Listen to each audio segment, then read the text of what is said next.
ঢাকা বিশ্ববিদ্যালয়ের ছাত্র সংসদ নির্বাচন নিয়ে অনেক রকমের গুঞ্জন চলছে। কে জিতবে না জিতবে এসব নিয়ে অনেক ধরনের কথাই আমরা শুনতে পাচ্ছি।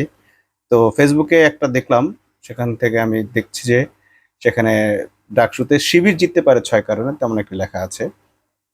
তো সেখানে লেখক বলছেন, যিনি ফেসবুকে লিখেছেন, যে এর কারণ হচ্ছে যে সবার আগে এবার শিবিরে চমক দেখিয়েছে। তারা ক্যাম্পাসে সেরা মেধাবীদের সমন্বয়ে এবং বহু বৈচিত্র্যময় দুর্ভেদ্য প্যানেল ঘোষণা করে সাধারণ শিক্ষার্থীদের আকৃষ্ট করতে পেরেছে। এটা তাদের বিজয়ের জন্য মুখ্য মুখ্য ভূমিকা পালন করবে বলে তিনি মনে করেন। এবং তার মতে শিক্ষার্থীরাও এরকম একটি গুঞ্জন তাদের শিক্ষার্থীদের মধ্যে আছে। ছাত্র সংগঠনগুলো স্বেচ্ছাচারিতা, জুলুম নির্যাতন ইত্যাদির বিপরীতে ছাত্র শিবির ক্লিন ইমেজের একটা জায়গা তৈরি করে নিয়েছে। এমনকি অন্যদের বিরোধিতার মুখে তাদের যে স্বভাবসুলভ টিকে থাকা, সেই টিকে থাকার যোগ্যতাটাও তাদের রয়েছে। জুলাই জুলাই অভ্যুত্থানের ভূমিকা এবং জুলাই অভ্যুত্থানের পর ইতিবাচক কাজ, এরকম আরো অনেক কিছুই তিনি দেখিয়েছেন, যে কারণে ছাত্র শিবির এবার ডাকসুতে জয়ী হওয়ার সম্ভাবনাই তিনি বেশি দেখছেন। তো তিনি যে ৬টি কারণ বলেছেন, সেই ৬টি কারণ এখন আমরা একটু দেখব।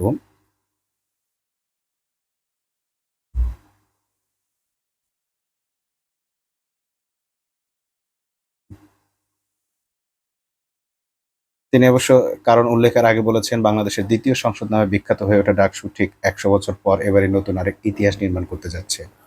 ১৯২৪ সালে প্রতিষ্ঠিত ডাকসু ২০২৫ সালে এসে যে বাঁক বদলের ইঙ্গিত দিচ্ছে, তা ভবিষ্যতের নতুন বাংলাদেশ বিনির্মাণেও জোরালো ভূমিকা রাখবে বলে তিনি আশা করছেন। এবং আরো অনেক রাজনৈতিক পর্যবেক্ষক এই ধরনের আশা করেছেন। ১৯৯০ সালের ৬ জুন ডাকসু ১৮০০ আবাসিক হল সংসদের নির্বাচন অনুষ্ঠিত হয়েছিল। এরপর দীর্ঘ ২৮ বছর ডাকসু নির্বাচন হয়নি। ২০১৮ সালের ১৭ জানুয়ারি ৬ মাসের মধ্যে ঢাকা বিশ্ববিদ্যালয় কেন্দ্রীয় ছাত্র সংসদ নির্বাচন করার জন্য রায় দেন হাইকোর্টের একটি বেঞ্চ। এরপর ২০১৯ সালের ১১ মার্চ সর্বশেষ ডাকসু নির্বাচন অনুষ্ঠিত হয়েছিল। টানা ৬ বছর বিরতির পর ঐতিহাসিক জুলাই বিপ্লবের পথ ধরে এবছর আবার ডাকসু নির্বাচন হতে যাচ্ছে। তাই এবারে ডাকসু নির্বাচন দেশ জুড়ে নতুন করে আলোচনার কেন্দ্রবিন্দুতে এসে ঠেকেছে। এবারে ডাকসু নির্বাচনে যে ৬টি কারণে শিবির প্যানেল বিজয়ী হতে পারে তা নিশ্চয় বিশ্লেষণ করা হয়েছে। তিনি যে ৬টি কারণ বলেছেন, ১ নম্বর হচ্ছে বুলেট প্রুফ প্যানেল। ইসলামী ছাত্র শিবির সবাইকে চমকে দিয়ে সবার আগে এমন একটা দুর্ভেদ্য প্যানেল ঘোষণা করেছে, যা ইতিমধ্যে বুলেট প্রুফ প্যানেল হিসেবে ক্যাম্পাসে জনপ্রিয় হয়ে উঠেছে। ক্ষুদ্র ও নৃগোষ্ঠীর প্রতিনিধি হিসেবে সর্বমিত্র চাকমা, প্রতিবন্ধীদের প্রতিনিধি হিসেবে জুলাই যুদ্ধের চোখ হারানো খান জসিম, অদম্য মেধাবীদের প্রতিনিধি মহিউদ্দিন খান, বৈষম্য বিরোধী ছাত্র আন্দোলনের আপোসহীনদের প্রতিনিধি হিসেবে আপ বাংলাদেশ, ইনকলাব মঞ্চ ছাত্রীদের প্রতিনিধি হিসেবে ৪ জন নারী প্রার্থী এবং বিশ্ববিদ্যালয়ের বিভিন্ন ক্ষেত্রে দক্ষতা সম্পন্ন সেরা মেধাবীদের শিক্ষার্থীদের সমন্বয়ে গঠিত এই প্যানেল প্রতিপক্ষের ঘুম হারাম করে দিয়েছে। এ কারণেই এরকম একটি প্যানেলের বিজয়ের সম্ভাবনা অন্যদের চেয়ে অনেক বেশি তিনি দেখছেন। দ্বিতীয় যে কারণটি বলেছেন, সেটি হচ্ছে লেভেল প্লেইং ফিল্ড। তিনি বলছেন, এবারে ডাকসু নির্বাচনে তুলনামূলকভাবে লেভেল প্লেইং ফিল্ড নিশ্চিত করতে সক্ষম হয়েছেন কর্তৃপক্ষ।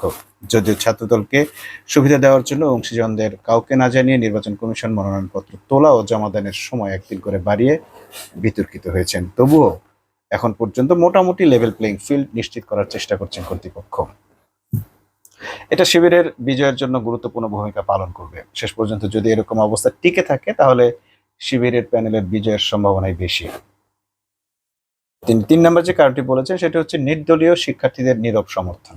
ঢাকা বিশ্ববিদ্যালয়ে প্রায় অর্ধ লক্ষাধিক শিক্ষার্থীর মধ্যে অর্ধেকেরও বেশি নির্দলীয় শিক্ষার্থী। এদের উপরেই নির্ভর করছে ডাকসুতে কারা জিতবে। শিক্ষার্থী বান্ধব কর্মকাণ্ডের কারণে এই বিপুল সংখ্যক শিক্ষার্থীর নীরব সমর্থন রয়েছে শিবিরের প্রতি।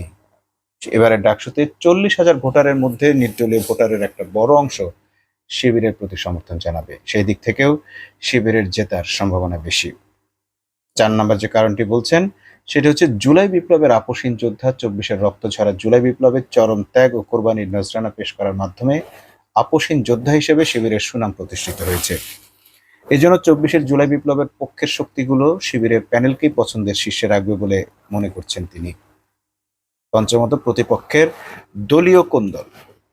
দলীয় কোন্দল মুক্ত শিবিরের বিজয়ের জন্য গুরুত্বপূর্ণ ভূমিকা হিসেবে কাজ করতে পারে। প্রতিপক্ষ ছাত্র সংগঠনগুলোর দলীয় কোন্দল যেমন এখন পর্যন্ত দলীয় কোন্দলের কারণে শিবিরের প্রতিপক্ষরা প্যানেল যা ঘোষণা করেছে তার প্রতি সবাইকে ঐক্যবদ্ধভাবে কাজ করতে দেখা যাচ্ছে না। তারা বাইরে থেকে লোক ভাড়া করে তাদের পক্ষে প্রচারণা চালাচ্ছে। এমনকি মনোনয়নপত্র জমা দিতেও তাদের অনেক সময় লেগে গেছে। অর্থাৎ তাদের দলের লোকেরাই এখন তাদেরকে সমর্থন করছে না। 6 নম্বর তিনি যেটা বলেছে সেটা হচ্ছে শিক্ষার্থীদের তিক্ত অভিজ্ঞতা। শতবর্ষের ইতিহাসে ডাকসু নিয়ে সাধারণ শিক্ষার্থীদের স্মৃতিতে অনেক তিক্ত অভিজ্ঞতা জমে রয়েছে। 100 বছর আগে ডাকসুর প্রথম ভিপি মমতাজ উদ্দিন আহমেদ থেকে শুরু করে 2019 সালে এসে সর্বশেষ ভিপি নুরুল হক নূর পর্যন্ত কারোই পারফরমেন্স তেমন সন্তোষজনক হয়ে ওঠেনি। প্রতিশ্রুতির বিপরীতে শিক্ষার্থীরা বারবার ধোঁকা খেয়েছেন, প্রতারিত হয়েছেন। শুধু তাই নয়, শিবির বিরোধী ছাত্র সংগঠনগুলোর অস্ত্রের ঝনঝনানিও সাধারণ শিক্ষার্থীদের মনে দাগ কেটেছে। যারা একসময় ঢাকা বিশ্ববিদ্যালয়কে ডাকাতদের গ্রাম বানিয়েছিল, তাদেরকেও এবার শিক্ষার্থীরা বয়কট করবেন বলে মনে করছেন তিনি। শিক্ষার্থীদের এসব তিক্ত অভিজ্ঞতা এবারে নির্বাচনে শিবিরের পক্ষে কাজ করবে, তাই সাধারণ শিক্ষার্থীরা এবার অন্যদের থেকে মুখ ফিরিয়ে শিবিরের দিকে ঘুরে দাঁড়াতে পারে।